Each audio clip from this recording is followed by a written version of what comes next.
السلام عليكم ورحمة الله وبركاته. إن الحمد لله نحمده ونستعينه من يهده الله فلا مضل له ومن يضلل فلا هادي له وأشهد أن لا إله إلا الله وحده لا شريك له وأن محمدا عبده ورسوله أما بعد.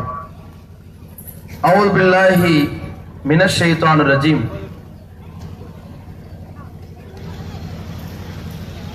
قال أوسطهم ألم أقل لكم لولا تسبحون.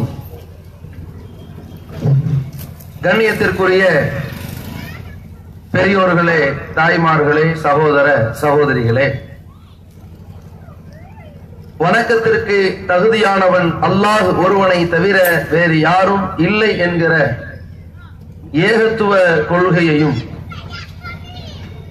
பின்பற்றுவதற்கு தகுதியானவர்கள் நபிகள் பெருமகனார் ஸல்லல்லாஹு அலைஹி வஸல்லம் அவர்களுக்கு பிறகு வேறு யாரும் இல்லை என்கிற தூதுத்துவ கொள்கையையும் அடிப்படை வழிமுறையாக ஏற்றிருக்கின்ற தமிழ்நாடு தௌஹீத் ஜமாத் தனித்து விளங்கும் ஜமாத்தாக செயல்படுகிறது. எல்லா கொள்கைகளையும் விட இந்த தௌஹீத் என்கிற கொள்கை எப்படி தனித்து விளங்குகிறது என்பதை நாம் அறிந்து கொண்டு அந்த தௌஹீத் கொள்கையை ஏற்றிருக்கின்ற அதை பிற மக்களுக்கு எடுத்துச் சொல்லுகின்ற இந்த ஜமாத் எப்படி தனித்து விளங்குகிறது என்பதை நாம் புரிந்து கொள்ளலாம். இந்த உலகத்திலே வாழ்கின்ற மக்களிடத்திலே பலதரப்பட்ட கொள்கைகள் இருக்கிறது. அதிலே பார்ப்பதெல்லாம் கடவுள் என்கின்ற கொள்கையிலே பலதரப்பட்ட கடவுள் நம்பிக்கையிலே பலர் வாழ்கிறார்கள். அவர்களுக்கு கற்கள் கடவுளாக தென்படுகிறது, மரங்கள் கடவுளாக தென்படுகிறது, பெற்றெடுத்த குழந்தை தெய்வமாக தென்படுகிறது, கணவன் மனைவிக்கு கடவுளாக தென்படுகிறான், தொழில் அவனுக்கு கடவுளாக தென்படுகிறது. இப்படி உலகத்திலே பார்ப்பதெல்லாம் கடவுள் என்று சொல்லக்கூடிய ஒரு சமுதாயம் ரொம்ப அளவு கடந்து போய்விடுகிறது. இதற்கு மத்தியில எல்லாத்தையும் கடவுள் என்று நம்பக்கூடியவர்கள் செய்யக்கூடிய பலதரப்பட்ட மூட நம்பிக்கைகளை, தவறான சிந்தனைகளை, அவர்கள் எதை கடவுள் என்று நம்புகிறார்களோ அப்படி பலவீனமானவற்றையெல்லாம் கடவுளாக நம்புகிறார்களே என்று அதை எதிர்க்கக்கூடியவர்கள் என்ன செய்ய ஆரம்பிச்சிட்டாங்கன்னா, எந்த கடவுளுமே இல்லைன்னு இன்னொரு பக்கம் போய் நின்றாங்க. வெச்சா குடுமி அடிச்சா மொட்டைங்கிற மாதிரி ஒரு பக்கம் இந்த உலகத்துல எத்தனை கடவுள், ஏராளமான கடவுள்தாங்க. தாய் கடவுள், தகப்பன் கடவுள், அவர்களுக்கு பிறந்தவன் கடவுள், மொத்தம் 3 கடவுள் என்றார்கள். இப்படி ஏராளமான கடவுள் கொள்கையை பேசி பகுத்தறிவை அடகு வைத்தவர்கள் ஒரு கடவுள் நம்பிக்கை என்று வருகிற பொழுது அவர்களுக்கு விரும்பியதெல்லாம் கடவுளாக ஆக்கிக் கொண்டவர்களுக்கு மத்தியில அதை வெறுத்து போய் எந்த கடவுளும் கிடையாது என்று இன்னொரு பக்கம் போய் ஒரு கொள்கை வருகிறது. இஸ்லாத்தை பொறுத்தவரைக்கும் இந்த இரண்டையுமே பார்க்கின்ற பொழுது இந்த 2 கொள்கையை விட தனித்து நடுநிலையோடு நியாயமாக நேர்மையாக ஒரு கொள்கையை உலகத்திற்கு சொல்கிறது. அதுதான் தௌஹீத் கொள்கை. அது எப்படி கடவுளே இல்லை என்று சொல்லக்கூடியவர்களிடமிருந்து சற்று தனித்து விளங்குகிறது. ஒரு கடவுள் இருக்கிறான் என்று, ஏராளமான கடவுள்கள் இருக்கின்றது என்று சொல்லக்கூடியவர்களிடமிருந்து விலகி நிற்கிறது, தனித்து நிற்கிறது. ஒரு கடவுள் தான் இருக்கிறான் என்று இதை எப்படி அறிவுபூர்வமாக சொல்கிறது? கடவுளே இல்லை என்று சொல்கிறானே, அவன் வைக்கக்கூடிய பிரதானமான வாதம் என்ன தெரியுமா? அந்த கடவுளை நீங்கள் யாரும் பார்த்ததில்லை, எனவே கடவுள் இல்லை என்று சொல்கிறான். இஸ்லாம் சொல்லித் தருகின்ற பாடம் என்ன தெரியுமா? இந்த வானம், பூமி, சூரியன், சந்திரன் மற்றும் பல கோள்கள் அனைத்துமே உருவாக்கியது கடவுள் ஒருவன் தான் என்று சொல்கிறீர்களே, நீங்கள் அந்த கடவுளை பார்த்தீர்களா என்று கேட்கிறார்களே. அவர்களிடம் இஸ்லாம் திருப்பி கேட்கிறது, வானம், பூமி, சூரியன் எல்லாம் அதுவே வந்தது என்று நீ சொல்கிறாயே, அதுவெல்லாம் வந்த பொழுது, அதுவாக உருவான பொழுது, அதுவாக உருவெடுத்த பொழுது நீ வேடிக்கை பார்த்து கொண்டிருந்தாயா? திடீர்னு வந்துச்சுன்னு சொல்றியே, நீ இதையெல்லாம் பார்த்துட்டு வந்து சொல்றியா என்று திருப்பி அவரிடம் கேட்கிறது. சரி, நாம் பார்க்கல. அப்ப இவை அனைத்துமே திடீர்னு வந்ததுன்னு என்னாலையும் சொல்ல முடியல. ஒருவனால் தான் உண்டானது என்று நீ சொல்கிறையே, அதையும் என்னால் நம்ப முடியலங்க. இதற்கு இஸ்லாம் சொல்லி தருகிற பாடம் என்ன தெரியுமா? இன்னஃபி ஹல்கி ஸமாவாத்தி வல் அர்த், வானங்களை படைத்திருப்பதில், பூமியை படைத்திருப்பதில், வக்திலாஃபில் லைலி வன்னஹார், இரவு பகல் மாறி மாறி வரச் செய்திருப்பதில், லஆயாத்துன் லிஉலில் அல்பாப், அறிவுடைய மக்களுக்கு பல்வேறு சான்றுகள் இருக்கின்றன. என்ன? வானம், பூமி, சூரியன் அனைத்தையுமே இறைவன் தான் படைத்தான் என்பதை நான் பார்த்துவிட்டு சொல்லவில்லை, உண்மைதான். அதற்காக இறைவனே இல்லை என்று ஆகிவிடுமா? இங்கேதான் அறிவை இவன் உரசி பார்க்க வேண்டும், அறிவுபூர்வமாக உரசி பார்க்க வேண்டும். இப்ப வானம், பூமி எல்லாம் விட்டுருங்க, சாதாரணமாக இந்த சட்டை எப்படி வந்தது? ஒரு அறிவாளி சொல்கிறார், இதை பஞ்சிலிருந்து நூலாக்கி, நூலை துணியாக்கி, அதற்கு சாயமிட்டு, அதை தேய்த்து, அதை விட்டு கொடுத்த பலதரப்பட்டவர்களின் பின்னணியினால் தான் இந்த சட்டை வந்தது என்று ஒரு அறிவாளி சொல்கிறார். இதை நாம் எல்லோரும் ஏற்றிருக்கிறோம். இதை பஞ்சை நூலாக்கியவனை நாம் நேரில் பார்க்கவில்லை, அதை துணியாக்கியவனை பார்க்கவில்லை, அதற்கு சாயமிட்டவனை பார்க்கவில்லை, அதை தேய்த்தவனை பார்த்தோம், அவ்வளவுதான். நம்பினோமா இல்லையா? அதை நம்ப வைத்தது அறிவு. இப்பொழுது ஒருத்தன் சொல்றான், எப்படியே இந்த சட்டம் வந்துச்சு? நான் இப்படி நிர்வாணமாக மொட்டையாக நடந்து வருகிற பொழுது திடீர்னு வானத்திலிருந்து ஒரு சட்டையும் பேண்ட் விழுந்துச்சு, விழுந்தவுடனே எடுத்து போட்டுக்கிட்டேங்கிறான். இவனை நாம் சொல்வோம் முட்டாள் என்று. ஒரு சட்டையில இவ்வளவுதான்.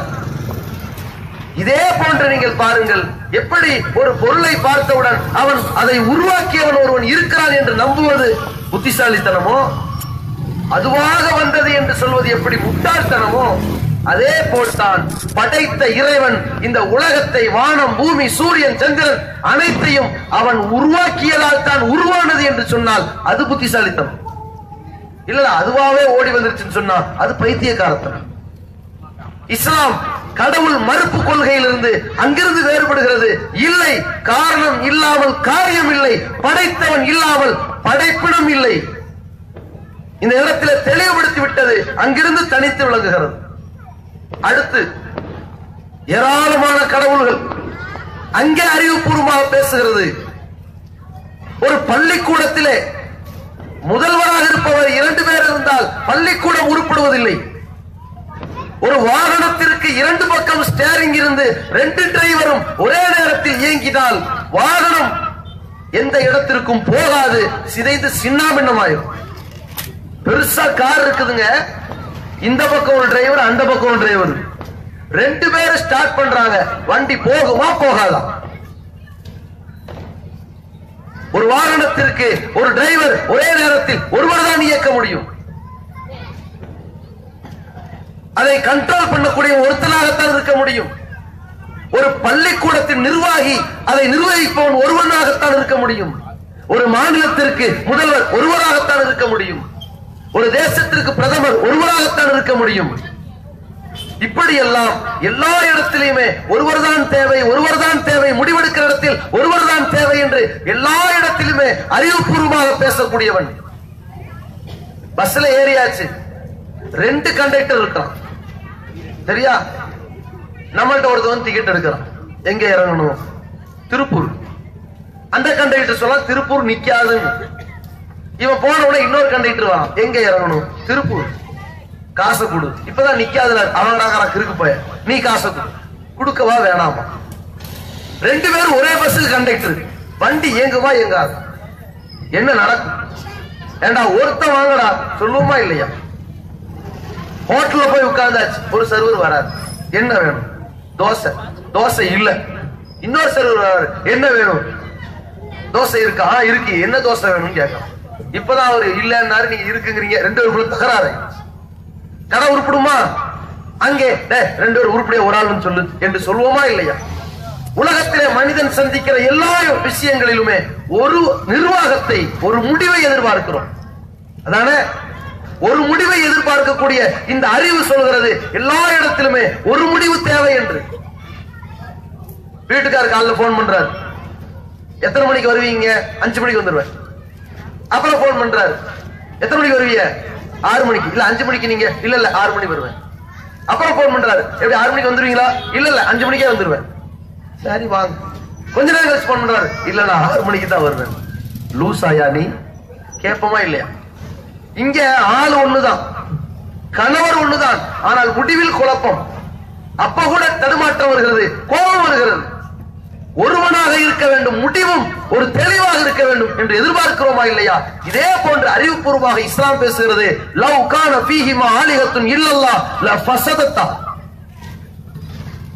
வானங்களுக்கும் பூமிகளுக்கும் ஏராளமான கடவுள்கள் இருந்திருக்குமானால் அனைத்தும் சுக்குநூறாக போயிருக்கும். ஏன் இப்ப வானத்திற்கு பூமிக்கும் அனைத்திற்குமே 2 கடவுள் வச்சிருங்க. ரொம்ப வேணாம், 2 கடவுள். பஞ்சத்திலே வாழக்கூடியவன் கடவுளே மழையை இறக்குன்னு கேட்கிறான்.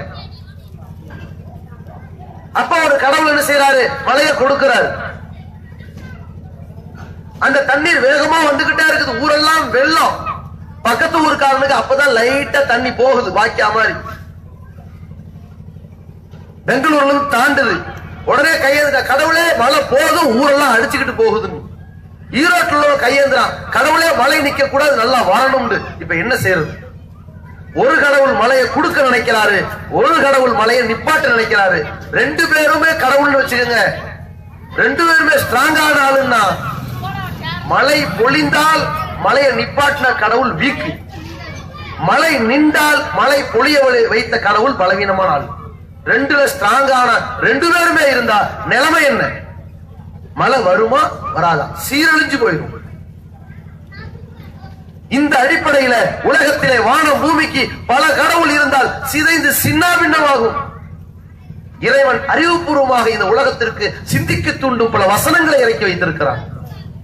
இந்த அடிப்படை கொள்கையிலே இஸ்லாம் தனித்து விளங்குகிறதை நீங்கள் பார்க்கலாம். யார் செய்கிறார் என்பதை விட என்ன செய்கிறார், யார் சொல்கிறார், எதை சொல்கிறார் என்பதை பார்க்கக்கூடிய வகையிலே தனித்தன்மையோடு இந்த தத்துவத்தை உலகத்திற்கு எடுத்துச் சொல்லி இருக்கின்ற மார்க்கம் இஸ்லாமிய மார்க்கம். இந்த கடவுள் கொள்கை, இந்த தௌஹீத் என்ற கொள்கை இருக்கின்ற எல்லா கொள்கையும் விட தனித்து நிற்கும். ரொம்ப எக்ஸ்ட்ரீமா போய் ஏராளமான கடவுள்னு இந்த பக்கம் போகாது, எந்த கடவுளுமே இல்லைன்னு அந்த பக்கம் போகாது, நடுவுல நிற்கும், நூல் பிடிச்ச மாதிரி நிற்கும். கடவுள் இருக்கிறான் என்று சொன்ன உடனேயே பல கடவுள் நம்பிக்கைக்காரர்களுக்கு ஒரு சந்தோஷம் வருது. பரவாயில்ல, இவரு கடவுளை மறுக்கலன்னு கூடுதலா சொல்லும். அல்லாஹ் ஒருவனை தவிர எந்த கடவுளும் இல்லை என்றும் சொல்லும். 2 பேர் பக்கமும் நிக்காது, தனித்து பேசும். எந்த கடவுளும் இல்லைன்னு சொன்னா நாத்திகனுக்கு சந்தோஷமா இருக்கும். எந்த கடவுளும் இல்லதான், அல்லாஹ்வை தவிர என்று ஓரிரை கொள்கையை சொல்லி தனியாக ஒரு கொள்கையை சொல்லும். அது அறிவுபூர்வமான கொள்கையாக இருக்கும். அதான் இஸ்லாம். இப்படி தௌஹீத் என்கிற கொள்கை எப்படி தனித்துவத்தோடு இருக்கிறதோ, அந்த தனித்துவத்தோடு இருக்கின்ற கொள்கையை மக்களிடத்திலே எடுத்துச் சொல்லுகின்ற மக்கள் தனித்துவத்தோடு இருக்க வேண்டும், நேர்மையானவர்களாக இருக்க வேண்டும், நியாயமானவர்களாக இருக்க வேண்டும். தனித்துவம் என்றால் என்ன தெரியுமா?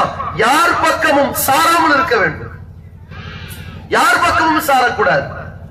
ஒருவன் பெரிய பணக்காரன், ஒருவன் ஏழை.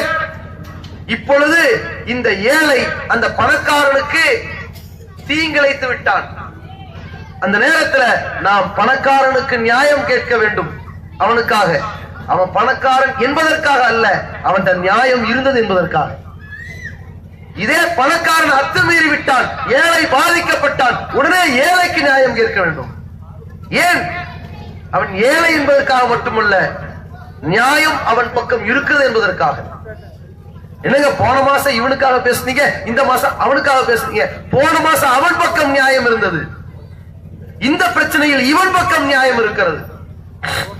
இந்த அடிப்படையிலே எந்த பக்கமும் சாய்ந்து விடாமல் நிற்கிறானே, அதுதான் தனித்துவம், அதுதான் நடுநிலை. இன்றைக்கு சமுதாயத்திலே நடுநிலை என்றால் என்ன தெரியுமா? இரட்டை வேடம் போடுகிற நயவஞ்சகர்களுக்கு பேர் வைத்து விட்டார்கள். ஒருத்தன் ஒரு வழக்க கொண்டு வரான். என்ன, இந்த ஆளு ஒரு பொம்பளை சேட்டை பண்ணிட்டான், ரொம்ப கேடுகட்ட காரியத்துல ஈடுபட்டான், இவனை ஊரே சேர்ந்து அடிக்க போறோம் அப்படின்னு வரான். அவரு இவன் என்ன சொல்றான்?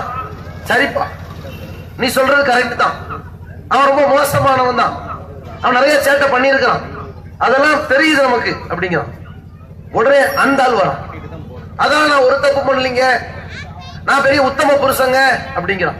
சரிதான், உங்களை மாதிரி உண்மை பேசுறதுக்கு ஆள் இருக்கா உலகத்துல? நீங்க சொல்றதும் கரெக்ட் தான். இவனுக்கு என்ன பேரு? நடுநிலை. இது நடுநிலை இல்ல, நயவஞ்சகம். என்னது? ஏடா இதை சொன்னவங்களும் சரிங்கிற, அதை சொன்னவங்களும் சரிங்கிற, நீ எந்த கொள்கையில தான் இருக்கிற, நீ சொல்றதும் சரியுமா? இப்படி பாக்குறீங்களா? சில பேர் இருக்காங்க, கணவன் மேல மிஸ்டேக்கா மனைவி மேல மிஸ்டேக்கா, பஞ்சாயத்து வந்துருச்சு, கொஞ்ச நேரம் எல்லாத்தையும் கேட்டு நீங்க சொல்றதான் கரெக்ட், உங்க பொண்டாட்டி சரியில்லை அப்படிமா. ஒரு மணி நேரம் கழிச்சு பொண்டாட்டி எல்லா விஷயத்தையும் சொல்லுவா, நீ தாமா நியாயமா இருக்கிற, அவங்க விருதா பையங்க உருப்படாதவன் அப்படின்னு. ஒருத்தன் வருவா மூணாவது, ஒண்ணு நீ இந்த பக்கம் பேசு அல்லது அந்த பக்கம் பேசு, ரெண்டு பக்கமும் தலையாற்றுங்கிறான். நீ சொல்றதான் கரெக்ட், நீ இந்த பக்கம் சாப்பிட்டான். இவன் ஸ்டடியான ஆளா?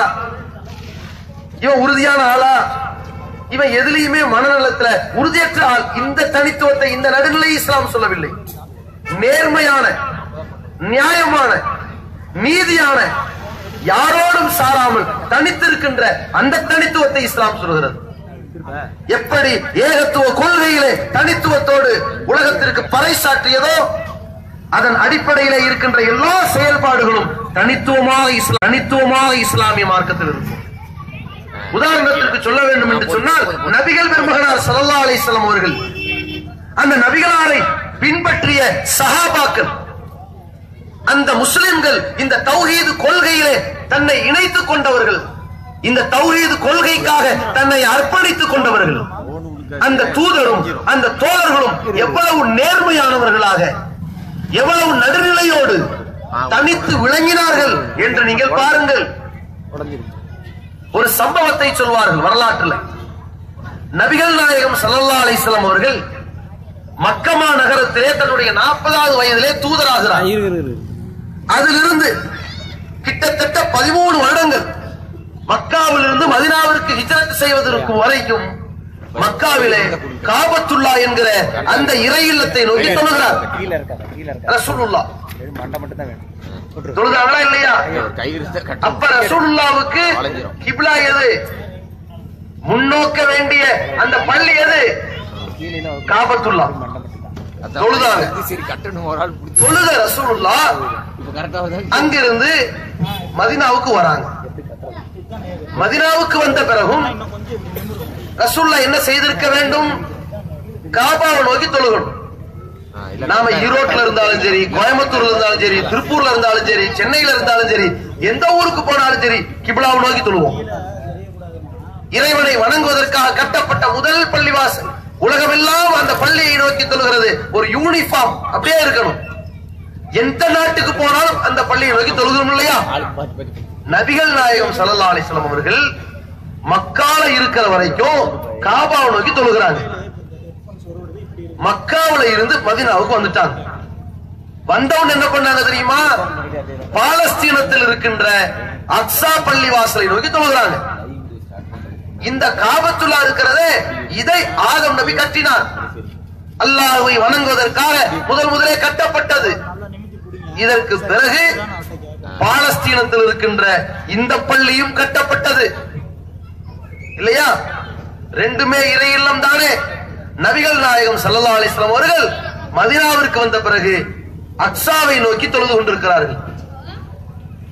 இதுல என்ன வித்தியாசம் இருக்குதுன்னு சொன்னா, மக்காவில இருக்கின்ற காபாவை நோக்கி மக்கத்து காபிர்கள் அபூஜஹல் பரம்பரைகள் தொழுது கொண்டிருந்தது, இறைவனை வழிபட்டது, இறைவனுக்கு இணையும் கற்பித்து காபிராகி விட்டது. ஆனால் அவர்கள் காபாவை நோக்கி தொழுவான். மதீனாவுல யூதர்களும் ஈசா நபியை கடவுளாக, கடவுளின் மகனாக நம்பிக்கை கொண்ட நசாராக்களும் அக்ஸாவை நோக்கி வணங்குவார்கள். இப்ப ரசூலுல்லாஹ் மதீனாவிற்கு வந்து கிட்டத்தட்ட 16-17 மாதங்கள் அக்ஸாவை நோக்கி தொழுகிறார்கள். பார்க்கிறவங்களுக்கு என்ன தெரியும்? மக்கால இருக்கிற வரைக்கும் குறைஷிகளுக்கு ஆதரவா, மக்கா காவிர்களுக்கு ஆதரவா இருந்திருக்கிறாங்க. மதீனாவுக்கு போன உடனே யூத கிறிஸ்தவர்களுக்கு ஆதரவா போயிட்டாங்க என்று நினைக்கலாம். ஆனால் அந்த 16-17 மாதங்களாக நபிகளாருக்கு என்ன எண்ணம் தெரியுமா? நாம் ஏற்கனவே மக்காவுல காபாவை நோக்கி தொழுதமே, அந்த இடத்தை நோக்கி தொழ வேண்டும் என்கிற கட்டளை வராதா? மதீனாவுக்கு போன பிறகு நபிகளார் அதையே எதிர்பார்த்துக்கிட்டு இருக்கிறாங்க. அல்லாஹ் என்ன செஞ்சான்? உத்தரவு போட்டான். என்ன உத்தரவு? ஃபவல்லி வஜ்ஹக ஷத்ரல் மஸ்ஜிதில் ஹராம், உமது முகத்தை மக்காவில் இருக்கிற காபாவை நோக்கி திருப்புன்னா. மதீனாவிலே 16-17 மாதங்கள் அக்ஸாவை நோக்கி தொழுத தூதரும் அவருக்கு பின்னால் இருந்த தோழர்களும் அப்படியே திரும்பினார்கள் காபாவை நோக்கி. உடனே அங்க இருக்கின்ற மதீனாவில் இருக்கின்ற யூதர்களுக்கும் நசாராக்களுக்கும் பயங்கரமான ஆத்திரம். மா வல்லாஹு மன் கிப்லத்திஹிம் அல்லதி கானூ அலைஹா, ஏற்கனவே எந்த கிப்லாவை நோக்கி தொழுது கொண்டிருந்தார்களோ, எது அக்ஸா, எந்த அக்ஸாவை நோக்கி தொழுது கொண்டிருந்தார்களோ ஏன் திரும்பினார்கள், அது எப்படி திரும்ப போச்சு என்று பிரச்சனை பண்ண ஆரம்பிக்கிறாங்க. இந்த இடத்துல பாருங்க, அல்லாஹ் ரப்பல் ஆலமீன் அந்த மக்களை பற்றி பேசுகிறான், நபிகள் பெருமகனாரை பேசுகிறான், இறை தூதரின் தோழர்களை பற்றி பேசுகிறான். கதாலிக ஜஅல்னாக்கும் உம்மத்தம் வஸதா, இவ்வாறே உங்களை நடுநிலையான சமுதாயமாக, நேர்மையான சமுதாயமாக நாம் ஆக்கி இருக்கிறோம். லிதகூனு ஷுஹதா அலன்னாஸ், நீங்கள் மனித குலத்திற்கு எடுத்துச் சொல்ல வேண்டும். வயகூனு ரசூல் அலைக்கும் ஷஹீதா, இந்த தூதரும் எடுத்துச் சொல்ல வேண்டும் சத்தியத்தை. இது சத்தியம் என்பதற்காக, உலகத்தில் எடுத்துச் சொல்ல வேண்டும் என்பதற்காக உங்களை நேர்மையான நடுநிலையான சமுதாயமாக்கி இருக்கிறோம் என்று அல்லாஹ் சொல்றான். என்ன நடுநிலை, என்ன நேர்மை தெரியுமா? இந்த இறை தூதரும் அந்த தூதரின் தோழர்களும் காபத்துல்லாவை நோக்கி மக்காவில் இருக்கும்போது தொழுது உண்மைதான். எதற்காக? அங்கே இருக்கின்ற அபூஜஹல் பரம்பரையை குளிரச் செய்ய வேண்டும் என்பதற்கா? இல்லை, அல்லாஹ் தொழச் சொன்னான், தொழுதார்கள். மதீனாவிற்கு வந்தார்கள், அக்ஸாவை நோக்கி தொழுதார்கள். பைத்துல் முகத்தஸ் என்பார்களே, அந்த பாலஸ்தீனத்திலே இன்று வரைக்கும் முஸ்லிம்களுக்கு அதற்கான உரிமை கிடைக்கவில்லை என்று போர்க்களங்கள் மூண்டு கிடக்கிறது. அந்த பைத்துல் முகத்தஸை நோக்கி நபிகள் பெருமகனார் தொழுதார்கள். எதற்காக? இந்த மக்கத்து காபிர்கள் மீது உள்ள கோபத்தின் காரணத்தினாலா, அபூஜஹலின் மீது உள்ள கோபத்தின் காரணத்தினாலா? நீ எதை பார்த்து தொழுகிற? நான் திரும்பி போறேன் பார், நான் உனக்கு மாறு செய்யறேன் பார் என்பதற்காகவா? இல்லை. இந்த யூதர்களையும் நசாராக்களையும் சரிகட்ட வேண்டும், சமாளிக்க வேண்டும் என்பதற்காகவா?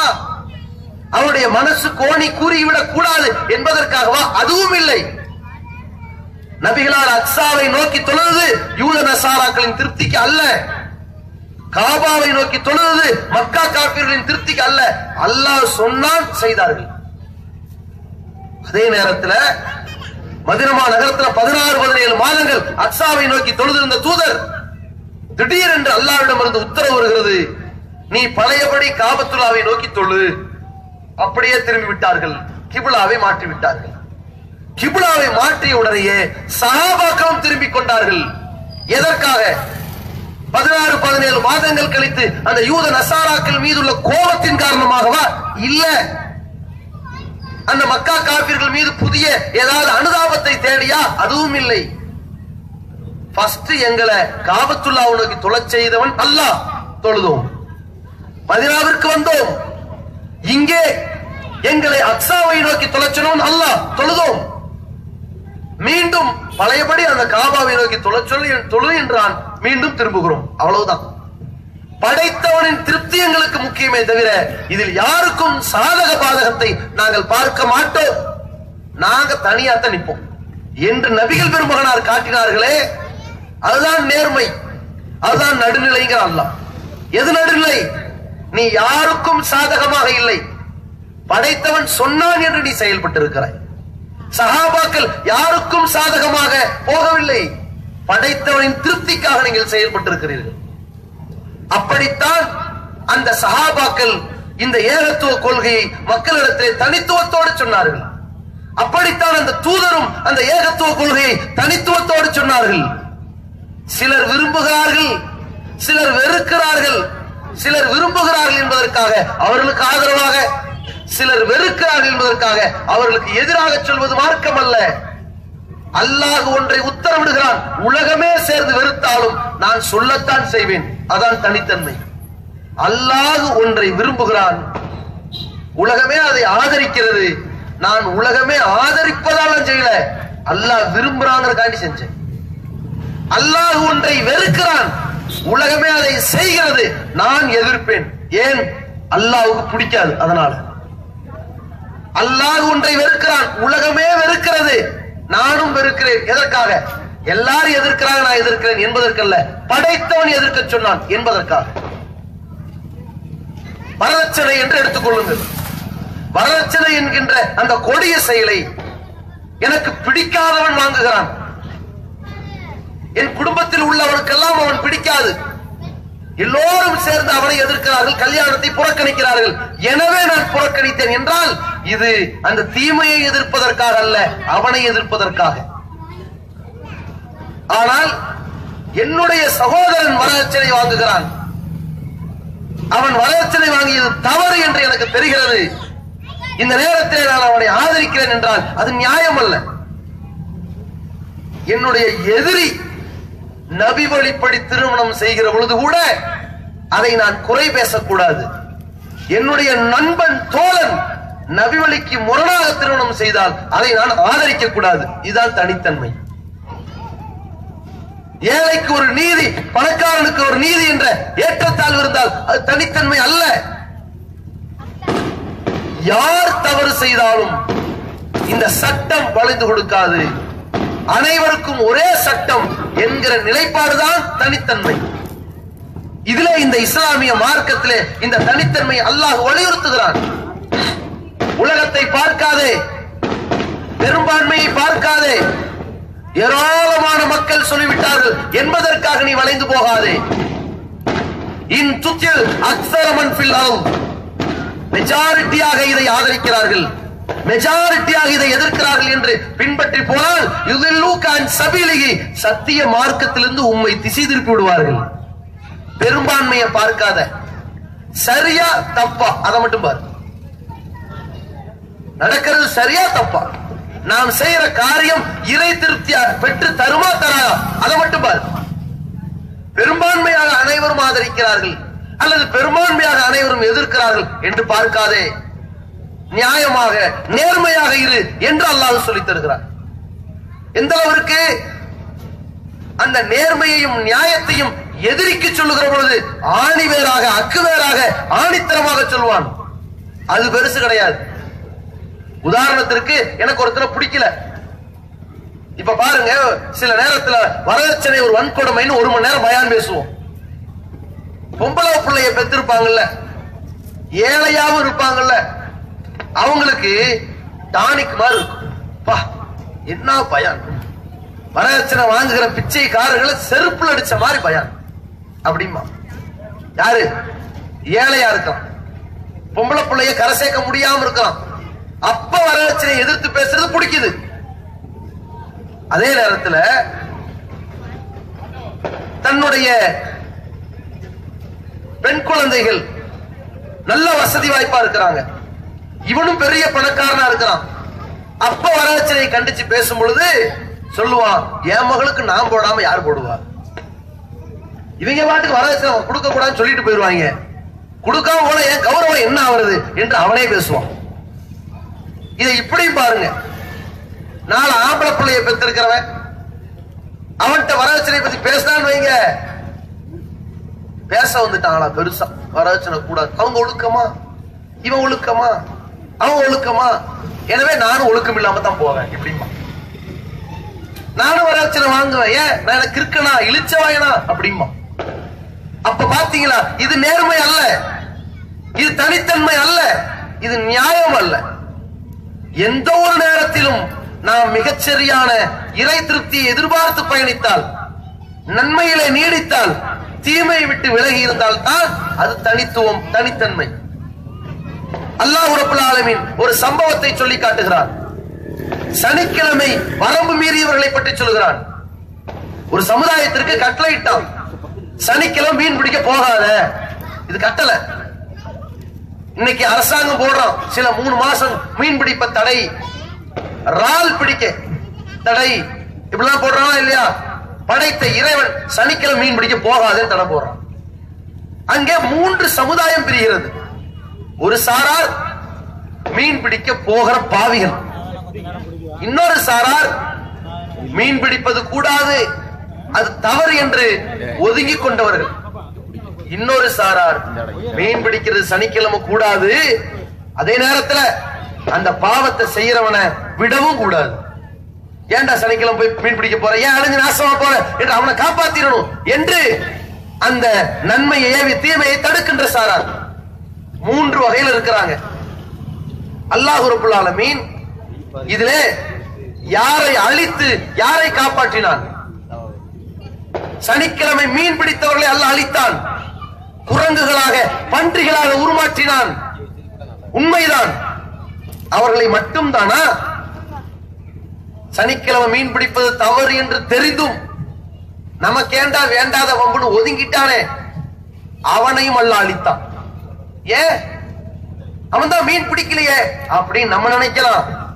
தப்பு செய்யலங்க, தப்பு செஞ்சவனை கண்டிக்கலையே, தப்பு செஞ்சவனை எதிர்க்கலையே, தப்பு செஞ்சவனை அது தவறுன்னு சுட்டி காட்டலையே, இவன் சுயநலத்தோடு இருந்து கொண்டான். அதனால் ஒரு அண்ணன் தம்பி, தம்பிக்கு ஒரு 5 வயசு, அண்ணனுக்கு ஒரு 8 வயசு, பக்கத்துல ஆழ்குலை கிணறு தோன்றாங்க. தம்பி தவறி விழுந்துட்டான், ஊரே திரண்டுருச்சு. அப்ப அண்ணன் சொல்றான், இது பெரிய குழின்னு எனக்கு தெரியும், தம்பி விழுந்தது நானும் பார்த்தேன், நான் விழுகல என்று சொன்னால் 8 வயசு தானே என்று விட்டுருவீங்களா நீங்க? அவனை போட்டு மிதிக்க மாட்டீங்க என்ற அறிவு கிட்டவனே. உன் கூடப்புறம் தம்பி, அட குழிதான், உனக்கு எங்க போச்சு புத்தி, விழுந்துடாதே என்று ஒரு வார்த்தை சொல்ல மாட்டியா? ஏன் இங்க குழி இருக்குதா என்று கத்த மாட்டியா? ஐயோ விழுந்துட்டானாவது 4 பேர் கும்பிட மாட்டியா என்று அமைதியாக கடந்தவனை பார்த்து உலகமே குற்றவாளியாக பார்க்குமே. இது எப்படி நியாயமோ, இதை விட 1000 மடங்கு நியாயம். சனிக்கிழமை மீன் பிடிக்கிறது பாவோன்னு உனக்கு தெரிஞ்சும் வாய் மூடி இருந்திருக்கிறியே, நீ எல்லாரும் மனுஷனா என்று அல்லாஹ் கேட்பதற்கு நியாயம் இருக்கிறது. இங்கே யார் நல்லவர், யார் தனித்து நிற்கிறார் தெரியுமா? சனிக்கிழமை மீன் பிடிக்க போகவில்லை, அதே நேரத்திலே மீன் பிடிக்க கூடாது என்று கண்டுகொள்ளாமல் ஒதுங்கிக் கொள்ளவும் இல்லை. மீன் பிடிக்கவும் கூடாது, நாங்கள் மீன் பிடிக்கவும் மாட்டோம், சனிக்கிழமையில மீன் பிடிக்க போறவங்களை விடவும் மாட்டோம் என்று தடுக்க போனார்களே, அவர்களைத்தான் அல்லாஹ் காப்பாற்றினான். இதுதான் தனித்தன்மை மிக்க கூட்டம். அப்படிப்பட்ட சமுதாயம் தான் சிறந்த சமுதாயம். அல்லாஹ் திருமறையிலே ஏராளமான இடங்களிலே இந்த சம்பவத்தை சொல்லித் தருகிறான். நீங்கள் யாரோடு இருந்தாலும் சரி நியாயமாக நடந்து கொள்ளுங்கள், யாரோடு இருந்தாலும் சரி நீதியை பேசுங்கள். உங்களுடைய குடும்பமே அநியாயம் செய்தாலும் அதை எதிர்த்து நில்லுங்கள். உங்களுடைய எதிரியே அநீதி இழைக்கப்பட்டாலும் அவனுக்கு குரல் கொடுங்கள். உதாரணத்திற்கு நம்ம ஊர்ல, நம்முடைய தெருவுல ஒருத்தர் என்ன செய்யறாரு, தவறான ஒரு காரியத்தில் ஈடுபடுறார், திருடுறார், வீட்டுல வந்து கொள்ளையடிச்சுட்டு ஓடிடுறார். இந்த மாதிரியான ஒரு வேலையை செஞ்ச ஒரு ஆளை ஊரே புடிச்சு அடிச்சு கட்டி வச்சு போலீஸ்ல ஒப்படைச்சிருச்சு. அவன் தப்பு செஞ்சவன் தான், அவன் குற்றவாளி தான். அந்த குற்றவாளியுடைய மகன் ஒருவரால் கடுமையான முறையில் தாக்குதலுக்கு உள்ளாயிருக்கிறான், அநியாயமாக தாக்கப்பட்டிருக்கிறான். அந்த நேரத்துல நம்மிடத்துல எந்த கோபம் கண்ணுக்கு வரக்கூடாது. இவங்க அப்பா ஒன்னான ஒரு திருட்டு பையன், அது வரக்கூடாது. அவருடைய மகன் அநீதி இழைக்கப்பட்டிருக்கிறான். அங்க பார்வை அதுவாத்தான் இருக்கணும். இந்த பார்வை எங்க எப்படி வரணும்? அவருடைய மகன் நல்லவனா இருக்கிறான், அவன் அநீதி இழைக்கப்பட்டிருக்கிறான் என்று குரல் கொடுக்கணும். அதே போல ஒரு இடத்துல ஊருக்கெல்லாம் பெரிய தர்மகத்தா இருக்கிறாரு, அவர் நல்லவனா இருக்கிறாரு, ஆனால் அவருடைய மகன் மிக கேடுகட்ட காரியத்தை செஞ்சிருக்கிறார்னா அவங்க அப்பா எவ்வளவு பெரிய நல்லவர் தெரியுமா என்று அவனை விட்டுவிடக் கூடாது, பிடிக்கணும். ஏன்? அவன் தப்பு செஞ்சிருக்கிறான். இந்த அடிப்படை நியாயம் இருக்கிறது, இதுதான் தனித்தன்மை மிக்க சிறந்த நியாயம். அல்லாஹ் ஒரு சம்பவத்தை குர்ஆனிலே குறிப்பிடுகிறான். தோப்புவாசிகள், தோட்டத்து கூட்டம் என்ன செய்கிறது? மிகப்பெரிய அளவிலே விவசாயத்திற்கு தேவையான அனைத்தையும் செய்து விட்டார்கள். விளைச்சல் மிகப்பெரிய அளவிலே வளர்ந்து விட்டது. அறுவடை செய்யறதுதான் பாக்கி. ராத்திரி எல்லாரும் முடிவெடுத்துக்கிட்டாங்க. இங்க பாருங்க, உறுதியோடு சொல்லுகிறோம். எப்படி அறுதியிட்டு உறுதியாக சொல்லுகிறோம் வாங்களே, அந்த மாதிரி உறுதியமிட்டு உறுதியாக சொல்கிறார்கள். காலையில சத்தியமா போய் அறுவடை பண்றோம், எல்லாரும் வந்து படுங்க அப்படின்னு சொல்லி படுக்கிறாங்க. அங்க என்ன நடக்குது? அதில் உள்ள ஒருத்தர் நியாயமாக பேசுகிறார். இன்ஷா அல்லாஹ்னு சொல்லிருங்க, கண்டிப்பா காலங்காத்தால எந்திரிச்சு அறுவடை பண்ணுவோமையா. இப்படி பேசுறீங்களே, படைத்த இறைவன் நாடினால் அதை செய்வோம்னு சொல்லுங்களேன். ஏன் இந்த அகபாவம்? இறைவனுடைய நாட்டத்தால் செய்வோம்னு சொல்லுங்களேன். அவங்க அதை கேட்கல, படுத்துட்டாங்க. எந்த அளவிற்கு? அப்படி படுத்த நேரத்தில், காலை நேரத்தில் அவர்கள் அடைகிற பொழுது இறைவன் என்ன செய்கின்றான்? அனைத்து வயல் வரப்பையெல்லாம் சுக்கு நூறாக அழித்து விடுகிறான், சின்னா பின்னமாக்கப்படுகிறது. அந்த மாதிரி ஆக்கப்பட்ட உடனேயே காலையிலே அலா ஹர்தின் காதிரின், காலை பொழுதை அடைகிறார்கள். எப்படி? நம்முடைய அறுவடை பகுதியில ஒரு ஏழையும் உள்ள வந்துடக்கூடாது, அள்ளிட்டு போயிடக்கூடாது, நாம் அத்தனை பேர் ரவுண்டு கட்டி அம்புட்டி நாம தான் வெட்டணும் என்று காத்து கொண்டிருந்த அறுவடைக்கு தயாரான அத்தனை பேரும் காலையில பார்க்கிறார்கள், தோட்டமெல்லாம் அழிந்து கிடக்கிறது. அழிந்து கிடந்த தோட்டத்தை பார்த்து விட்டு முடிவெடுக்கிறார்கள், நாம வேற இடத்துக்கு தப்பா அடையாளம் தெரியாம வந்துட்டோம்னு. அப்ப அதுல சிலர் சொல்றாங்க, இல்ல இது நம்ம தோட்டம் தான், வேற ஊருக்கெல்லாம் நம்ம போகல, இது நம்ம இடம் தான், அழிஞ்சு போச்சே என்று அதற்கு பிறகு சுதாரிக்கிறார்கள். அல்லாஹ் நினைவுபடுத்துகிறான். கால அவுசத்துஹும், அதிலே ஒரு நேர்மையான ஒருவர் பேசினார், அலம் அகுல்லக்கும் லௌலா துஸபிஹூன்.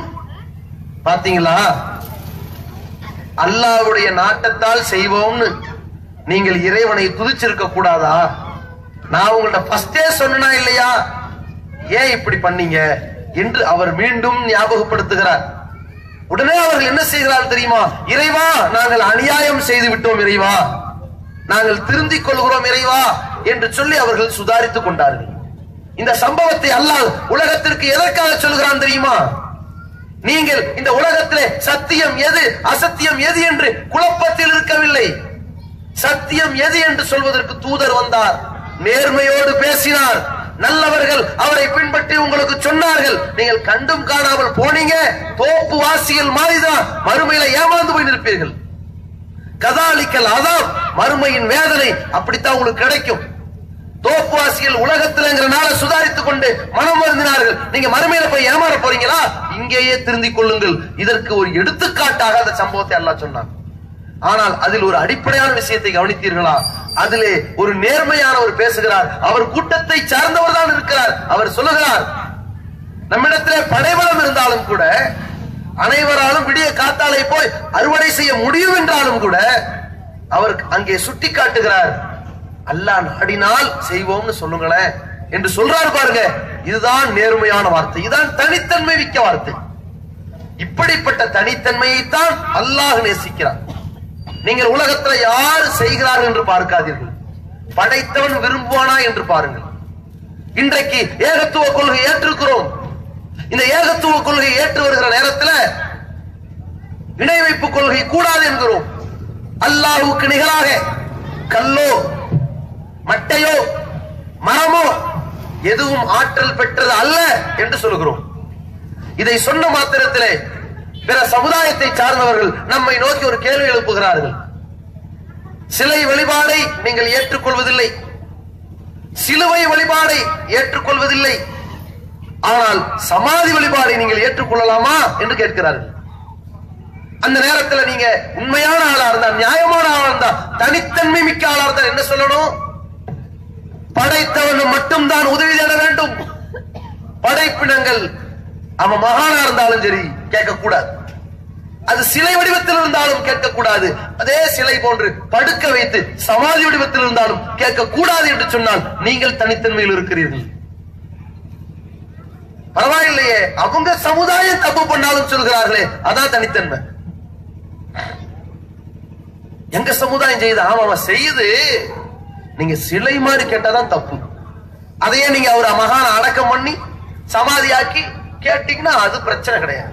நீங்க என்ன வணங்கவா செய்றீங்க, படைத்தவன்ட்ட கேட்டுத்தானே வாங்குறீங்க என்று அதற்கு வியாக்கியானம் பேசினால் இது தனித்தன்மை அல்ல. இன்றைக்கு அதுதானே நடக்கிறது. எல்லோருக்கும் தெரிகிறது லா இலாஹ இல்லல்லாஹ், வணக்கத்திற்கு தகுதியானவன் அல்லாஹ்வை தவிர வேறு யாரும் இல்லை, தெளிவாக சொல்லிவிடுகிறார்கள். அல்லாஹ்வை போன்று எந்த கடவுளும் இல்லை சொல்லிவிடுகிறார்கள். அல்லாஹ்வுக்கு மகன் இல்லை சொல்லுகிறார்கள், அல்லாஹ்வுக்கு மனைவி இல்லை சொல்லுகிறார்கள், அவனுக்கு எந்த பலவீனமும் இல்லை ஏற்றுக்கொண்டார்கள். சரி, அப்புறம் இருக்கும் பொழுது இய்யாக நஅபுது வ இய்யாக நஸ்தஈன், இறைவா உன்னை மட்டுமே வணங்குகிறோம் என்று சொல்லிவிடுகிறார்கள். சொல்லிவிட்டு சமாதிக்கு செல்கிறார்கள், தர்காவுக்கு செல்கிறார்கள். அங்கே சென்று கொண்டு மகானே நீங்கள் என்னை காப்பாற்றுங்கள் என்கிறார்கள், எங்களுக்காக வேண்டி பரிந்துரை செய்யுங்கள் என்கிறார்கள். அவர்கள் இறந்து போய்விட்டார்கள், அவர்கள் காது கேட்காதே. சிலை வழிபாடை தவறு என்று சொன்னவர்கள் என்ன கேட்டார்கள்? நீங்கள் அந்த சிலையிட்ட போய் கேட்கிறீர்களே, அவர்களுக்கு கேட்கின்ற காதுகள் இருக்கின்றனவா, பிடிக்கின்ற கைகள் இருக்கின்றனவா, நடக்கின்ற கால்கள் இருக்கின்றனவா, பேசுகின்ற வாய்கள் இருக்கின்றனவா? வாய் இருக்கும், பேசுமா என்று கேட்டீர்களே, அதே கேள்வி சமாதியிலே அடக்கம் செய்திருக்கிறீர்களே, அவர்களுக்கு எழுந்து வர முடியுமா? நீங்கள் நியாயமானாக இருந்தால் எதை சொல்ல வேண்டும்? இன்னல்லதீன ததுஊன மின் தூனில்லாஹி இபாதுன் அம்சாலுக்கும், அல்லாஹ்வை விட்டுவிட்டு நீங்கள் யாரையெல்லாம் வணங்குகிறீர்களோ அத்தனை பேரும் உங்களை போன்ற அடிமைகள். திருக்குர்ஆன் தனித்தன்மையோடு சொல்லும். நீங்கள் யாரை வணங்கினாலும் சரி. நபிகள் பெருமகனார் மக்கமா நகரத்திலே சத்திய கொள்கையை சொன்னார்கள். யாருக்கு? மக்கா காபிர்களுக்கு. அவர்கள் என்ன செய்தார்கள்? அல்லாஹ்வையும் கடவுள் நம்பினாங்க. அந்த இறைவன்ட்ட நல்ல நல்ல அடியார்கள், மகான்கள் நமக்கு பரிந்துரை செய்வார்கள், வாங்கி தருவார்கள், பாதுகாப்பு வழங்குவார்கள் என்று இன்றைக்கு தர்கா வணங்கிகளுடைய நம்பிக்கையில் அவர்கள் இருந்தார்கள். நபிகள் நாயகம் அவர்களை எதிர்த்தார்கள், சத்திய இஸ்லாத்தை எடுத்துரைத்தார்கள். மதீனாவில் என்ன பிரச்சனை தெரியுமா? அவன் நல்லடியாரை வணங்குறதுக்கு பதிலா நபிமார்களை வணங்கினான். நபிமார்களை அல்லாஹ்வுடைய புள்ளேன்னா, அந்த நபிமார்களை அடக்கம் செய்யப்பட்ட இடங்களை வழிபாட்டு தலமாக்கினான். நபிகள் நாயகம் அதையும் தவறு என்றார்கள். இல்ல அவங்க சாதாரண மனுஷனை வணங்கினாங்க, அதுதான் தப்பு, இது நபியை வணங்கியிருக்காங்க, அது கரெக்ட் என்றார்களா? அல்லாஹ்வை விடுத்து யாரை வணங்கினாலும் தப்பு, அது இணை வைப்பு. ஒரே அடிப்படை அளவுகோல் தான், ஸ்கேல் மாதிரி, அது அனைத்தையும் ஒரே அளவில் தான் அளக்கும். எதுவாக இருந்தாலும் சரி, அந்த அளவுகோல் இருக்கிறதே அது ஒரே மாதிரி தான் அளக்கும். அப்படி இருக்கும் பொழுது இந்த நபிகள் பெருமகனார் ஸல்லல்லாஹு அலைஹி வஸல்லம் மக்காவிலே எந்த ஏகத்துவத்தை சொன்னார்களோ அதைத்தான் மதீனாவிலும் சொன்னார்கள், எதையும் மாற்றல. இதே தௌஹீத் சிந்தனை இந்த ஜமாத் சொல்லிக் கொண்டிருக்கிறது. யாரிடத்திலே? பிற சமுதாய மக்களுக்கு சொல்கிறது, அல்லாஹ்வை போன்று எந்த கடவுளும் கிடையாது, படைப்பினங்கள் கடவுள் ஆகாது, அவர்களால் எந்த சக்தியும் பெற முடியாது என்று சொன்ன அதே கொள்கையைத்தான் தர்கா வணங்கிகளுக்கும் சொல்கிறோம்.